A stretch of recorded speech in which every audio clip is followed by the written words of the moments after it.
Salam sejahtera pelajar-pelajar semua. Cikgu harap semua dalam keadaan yang sehat, keadaan yang baik. Hari ini kita akan teruskan lagi pembelajaran kita bagi Geografi semester 1, bab 1, tajuk Sistem. Bersama Cikgu Ovelin Matanluk daripada SMK Sekuati Kudat. Topik yang kita belajar pada hari ini terdiri daripada 3, yaitu sistem, ciri-ciri sistem, dan jenis-jenis sistem.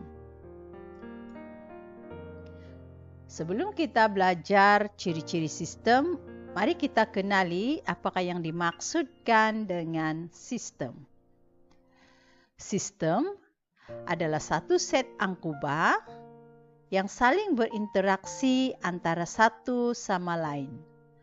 Tujuannya untuk mencapai keseimbangan. Jadi, sistem itu maknanya ialah satu set angkuba yang saling berinteraksi antara satu sama lain untuk mencapai keseimbangan.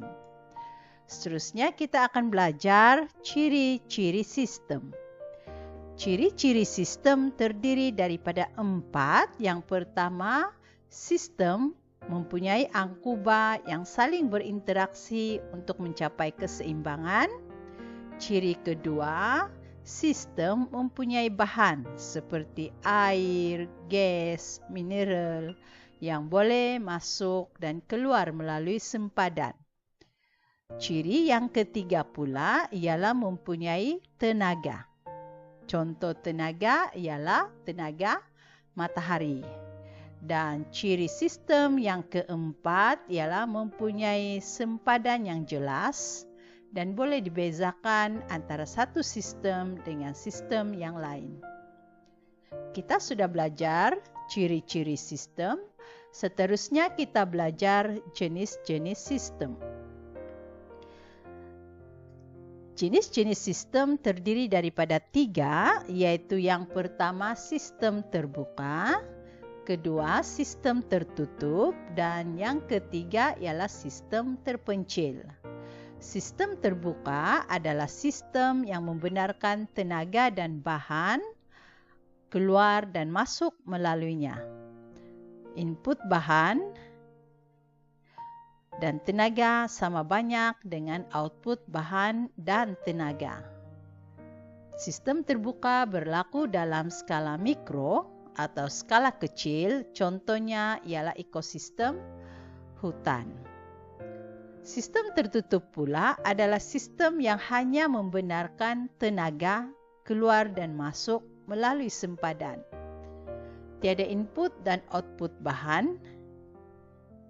Contoh bumi dan matahari, dan berlaku dalam skala makro atau skala besar. Manakala sistem terpencil pula ialah sistem yang mempunyai sempadan yang tertutup, dan sistem terpencil ini tidak berlaku dalam dunia sebenar. Ianya hanya berlaku dalam tabung uji. Jadi dalam sistem terpencil membenarkan bahan dan tenaga keluar masuk. Sekali lagi cikgu ingatkan, sistem terpencil tidak wujud dalam dunia sebenar.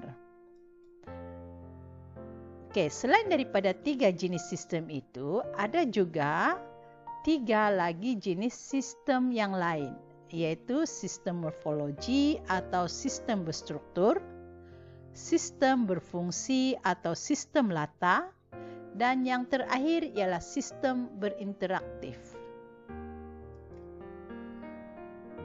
Ketiga-tiga sistem ini kita boleh lihat dalam ringkasan menggunakan gambar seperti dalam slide ini.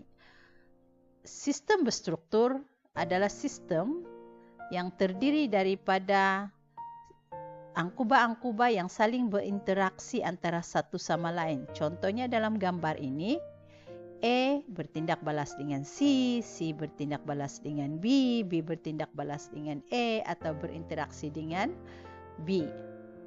Manakala sistem berfungsi pula adalah sistem yang berlaku secara sehala.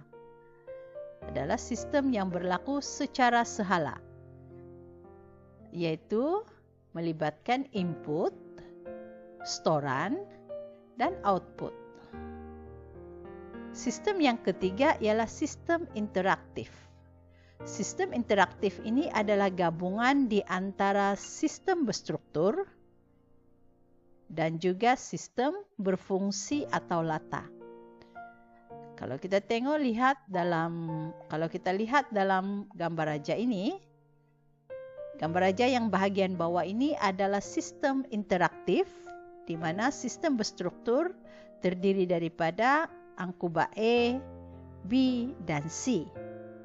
Manakala sistem berfungsi terdiri daripada input, storan, dan output.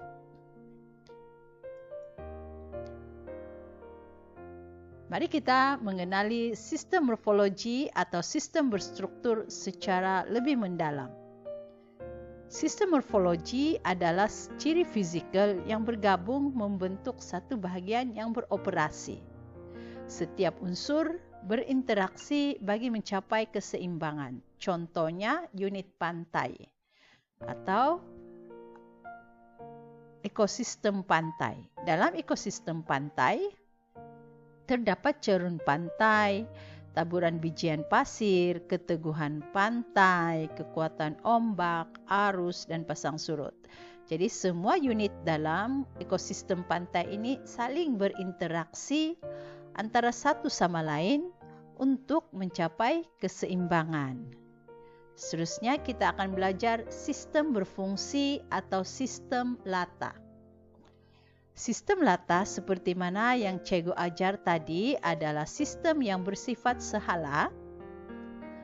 Contohnya yang merujuk kepada rantaian subsistem yang mengandungi input, storan, dan output, bahan dan tenaga.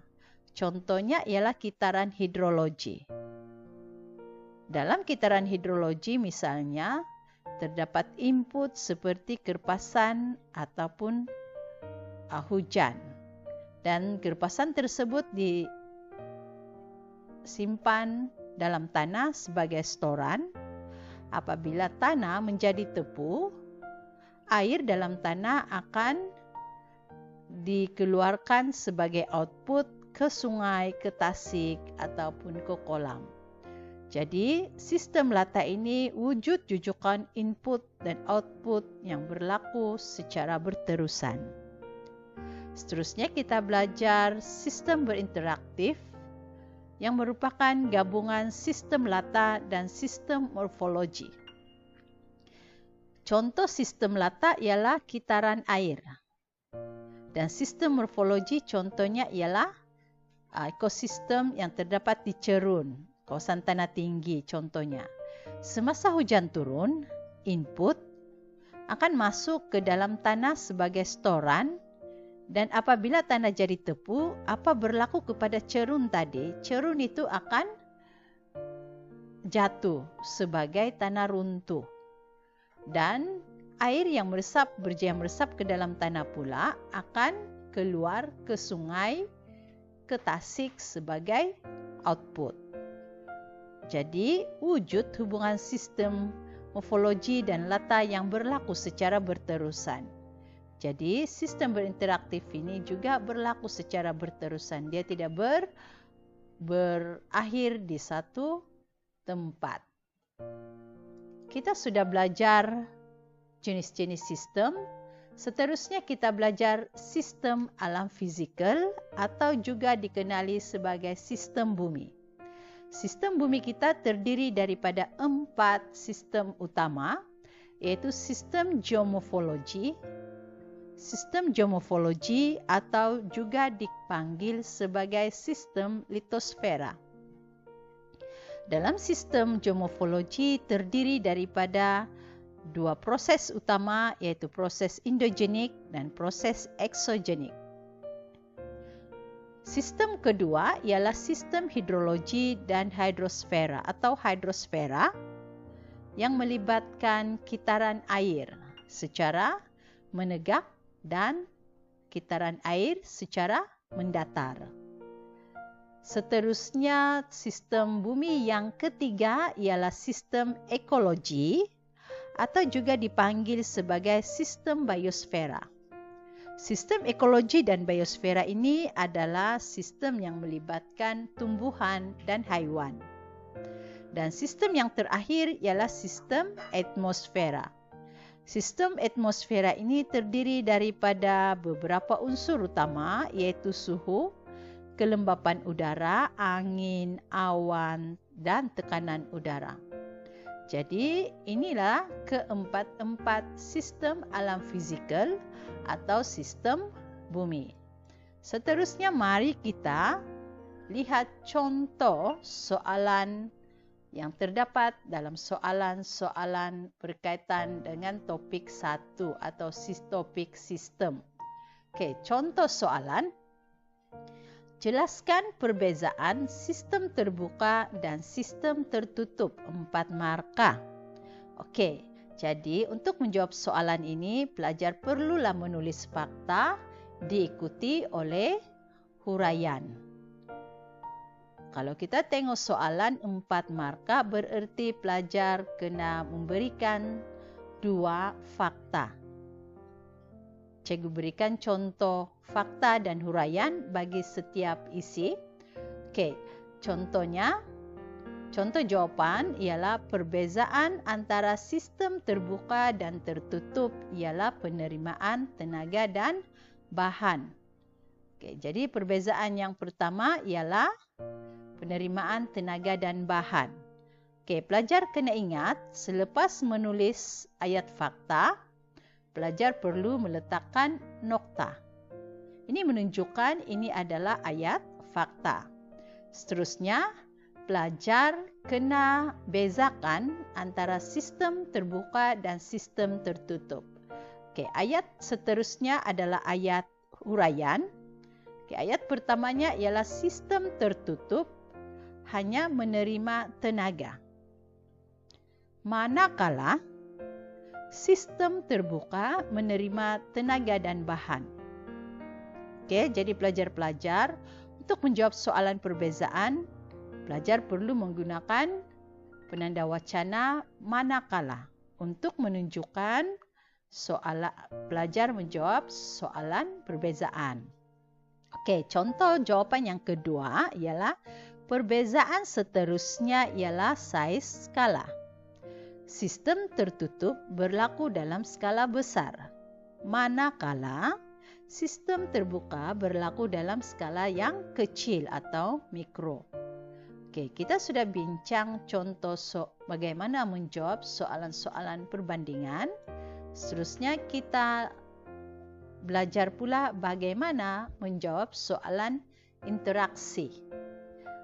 Contoh soalan. Jelaskan interaksi antara sistem-sistem dalam alam sekitar fizikal. Apakah kehendak soalan ini? Kehendaknya yang pertama ialah interaksi.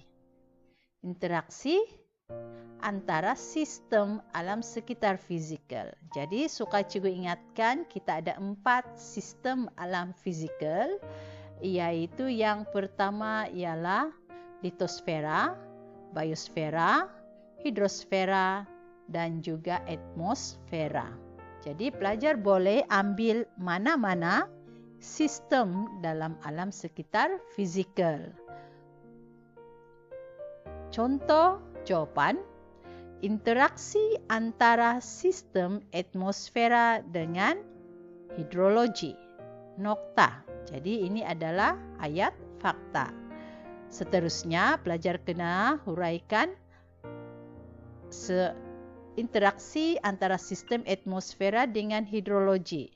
Contoh huraiannya ialah interaksi antara sistem atmosfera dan hidrologi berlaku apabila suhu meningkat menyebabkan kadar sejatan meningkat. Seterusnya kita lihat contoh jawapan yang kedua.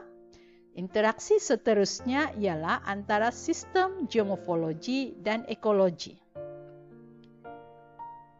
Contoh huraian, interaksi antara sistem geomorfologi dan ekologi berlaku apabila gunung berapi meletus, menyebabkan flora dan fauna musnah. Dan berikut adalah contoh-contoh soalan STPM yang pernah keluar, yaitu yang pertama, apakah yang dimaksudkan dengan sistem 3 markah. Kedua, jelaskan perbezaan sistem terbuka dan sistem tertutup. Dan soalan yang ketiga ialah jelaskan dua sistem yang terdapat dalam alam sekitar fizikal.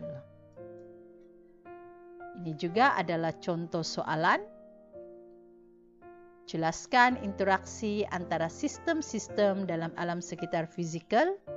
Dan soalan yang terakhir, huraikan komponen persekitaran fizikal bumi sebagai satu sistem. Itu sahaja pelajaran kita pada hari ini. Dan ingatan cikgu kepada pelajar-pelajar, stay positive and stay healthy. Terima kasih semua.